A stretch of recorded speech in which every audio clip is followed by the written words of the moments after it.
Is it actually possible for a game made entirely of little plastic bricks to somehow outshine the legendary ultra-gritty Arkham series? Welcome to today's Explainer. We're breaking down the massive critical reception of LEGO Batman Legacy of the Dark Knight. You know, the hype around this title has been absolutely deafening, so we're going to look directly at the data, the reviews, and the core gameplay mechanics to see if it really sticks the landing.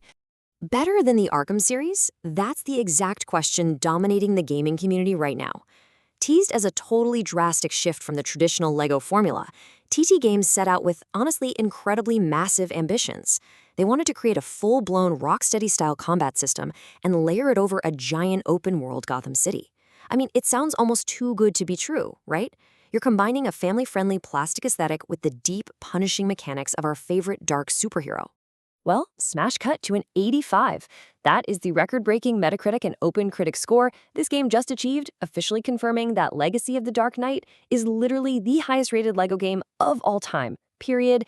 It completely blew past the previous record holder, the Skywalker Saga. So, how exactly did they pull off this plastic miracle? Let's dive in. Chapter 1. The Arkham Evolution, a sophisticated combat makeover. Okay, let's dive into this. There's a very good reason the combat feels so authentic.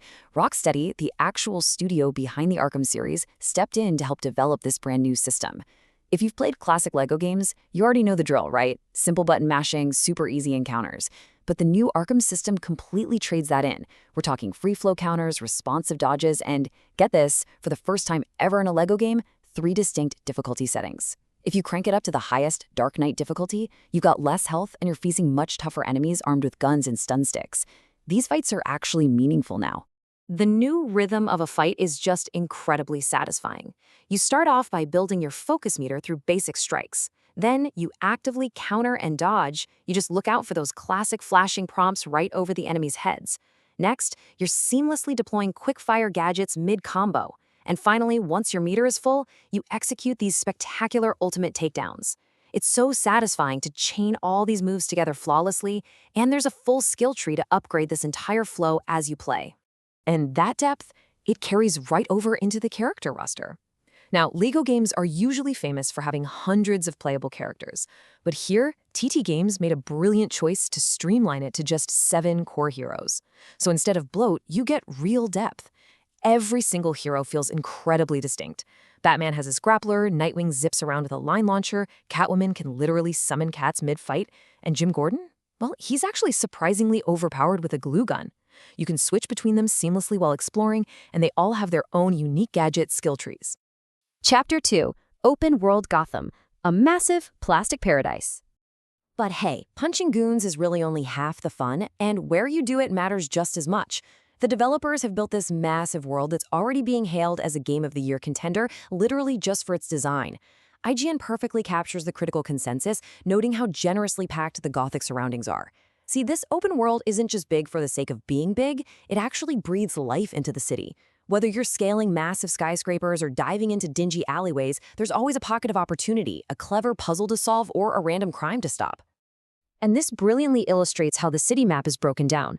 You've got 4 distinct islands, plus your main base of operations. You kick things off on Tri-Corner Island hunting down Wayne Tech chests. Then you open up South Island for GCPD bounties, where you're matching suspect descriptions like a true detective. Central and North Islands, those are packed with Riddler and Cluemaster puzzles that will genuinely test your brain. And tying the whole shebang together is the Batcave Hub, where you can fast travel, buy upgrades with your studs from Batmite, and of course, access your massive costume vault. Speaking of that vault, 100. That is the number of meticulously detailed Batsuits you can unlock. We are talking serious deep cuts from 85 years of Batman lore. You want the classic comic looks? They're in there. The absolute Batman skin? It's completely mesmerizing. They even threw in the Gotham by Gaslight steampunk suit. Add over 30 unique vehicles into the mix, and the collection aspect of this game is absolutely staggering. Now, obviously, getting around a map this massive needs to feel good. And thankfully, traversal is totally seamless. You can use grappling hooks to quickly scale buildings, utilize this awesome new glider boost that covers massive distances, or just summon the tank-like tumbler from the Dark Knight movies to smash right through the city's destructible environments. It genuinely captures that thrill of moving through the city as the true caped crusader. Chapter 3. Glitches and Gripes. The Cracks in the Brickwork. It sounds like a perfect plastic paradise, right? But even the Dark Knight has his weaknesses, and to give you a fully transparent look, we definitely need to examine the reported issues. First up, the stealth mechanics are considered pretty shallow. Second, the grappling hook targeting can occasionally be incredibly frustrating. It'll prioritize some random ledge over the one you're actually aiming at. Third, you got some minor physics glitches, like characters getting stuck or sort of vibrating on uneven geometry. Fourth, because the game covers so much history, a few of the villain story arcs feel a little rushed. And finally, the PC spec requirements are pretty heavy if you want to run this at max settings in 4K, though early testers do report it's very well optimized overall. To zero in on that stealth issue for a second, in the original Arkham games, getting spotted in a predator room meant instant danger. You'd get gunned down fast. But here, there's really very little risk. If you mess up a stealth takedown, it just triggers another incredibly fun combat encounter. Because the fighting is so enjoyable, it kind of makes the stealth feel like an afterthought that lacks any real tension. Now, if you're looking to jump in, here's the staggered rollout timeline you need to know. Console Early Access for Deluxe Editions kicks off on May 18th, followed by PC Early Access on the 19th. Then, the full global launch hits consoles on May 21st, and finally PC on May 22nd. Honestly, it's highly likely that a day one patch rolling out across this timeline might smooth out some of those physics and grappling bugs before the general public even gets their hands on it. Chapter 4. The Final Verdict. The Hero Gotham Deserves. So, the crucial point is, does this all justify that $70 price tag?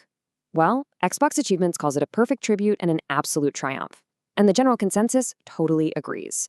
TT Games took a massive risk by overhauling their tried-and-true formula, but by leaning heavily into Rocksteady's combat style and respecting 85 years of deep comic lore, they've completely revitalized the franchise.